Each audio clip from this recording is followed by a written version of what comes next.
Sometimes you see someone on social media that just makes you laugh. And for me, it's a character by the name of Tavin Dillard. Take a look. This ain't a first date donut right here. Powdered sugar on the outside, strawberry jelly on the inside. This is the barbecue ribs of the donut world right here. You're going to make a mess eating this thing, but it give you the strength you need in your triceps, biceps, interceps, forceps. It's going to do the job. Those are words of wisdom from one Tavin Dillard, portrayed by our next guest. We welcome Joel Berry to 6 in the Morning. Great to see you. Hi, Leanne. How are you? I'm doing awesome. Okay, so I came across this clip a few months ago. I've started following you. I'm obsessed with Tavin. How did Tavin come to be? Tavin came to be in 2006 in my garage in Southern California. I'd been given a pair of teeth years before, and I couldn't figure out what to do with them because I figured they were too over the top. And then I had an idea one night, and I went down and shot a video as Tavin, and I had just gotten production equipment for my company, so I hadn't shot and edited in a while, so I gave myself an assignment to shoot one of those videos a week for a year and see what happens.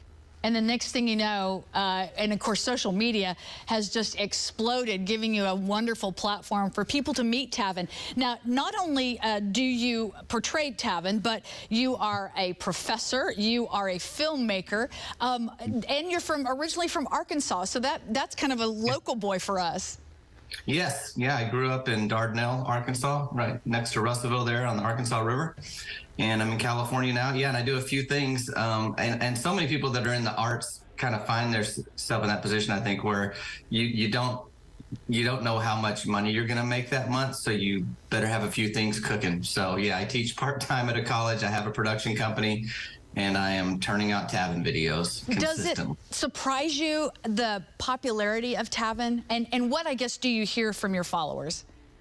Well, yeah, so from 2006 to 2009, it grew on YouTube. And from, I would say, 2009 or 10 to 2019, it plateaued. And outside of YouTube, there wasn't much activity. I was on Facebook a little bit, but 2020 is when it took off on TikTok, and 2021, 2022 on Instagram.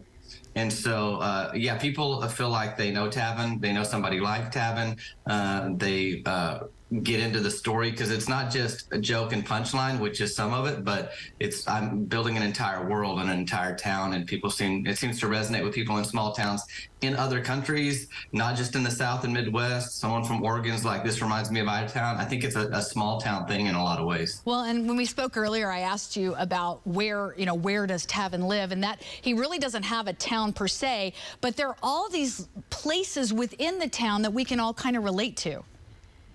Yeah, there's the Burger Shed where he hangs out, and the owner of the Burger Shed sponsors his adult softball league team, so they're Team Burger Shed. You got that going on, and there's Donut Goals. Early Bird gets the perm. That's where Meemaw gets her hair done. So places we all know, Leanne, you know. For sure. Okay, well, I have to play one more clip of Tavin. This one's actually for my mom. Take a look. Well, it's that time of year where Meemaw rotate her baby doll collection. She put like a new one up next to her old favorites. Well, this time it's Clarice Bonwell, whose daddy was a mud farmer, but she found her way around a violin, and she started giving music lessons kind of thing. There's Becky Thacker Haynes up there next to her, baby Tish Saddles, and of course Meemaw's favorite, Rachel Christine. Don't mess with any of them. I'll just tell you that right now. Rachel Christine. That sounds just like my mom. Well, maybe not just like her. This is so fun, though. I was curious. You also have Sweet Tea Films. You've done some short films, and we're going to show a little clip from Worth the Wait. And all of these can be found on YouTube. But you ultimately want to do a movie with Tavin. Is that right? Yeah, so I've been writing for a while. Writing and acting are like the two things I like to do. And so I finished a feature-length screenplay for Tavin last year. So the next step is to try to get that, get together funding. And that's a whole different monster, of course. So, yeah, I went from really short stuff on YouTube. And then in the recent years, I've done short films, which is kind of a step toward features. And then now I'm still obviously building the audience online with even shorter videos, some like 9 to 14 seconds on social media. But yes, feature films is the goal. That's going to be awesome. We'll keep, if you ever need like, a stand-in reporter, I'm your person. I'll even fly myself to wherever you're shooting just to get to be in a movie, right? Hey, we're going to post a link to our website to learn more about Joel, AKA Tavin, and Sweet Tea Films. It's great to talk to you. Thank you so much for bringing kind of a little joy in a rather dark world out there. Thanks, Leanne. I appreciate you having me.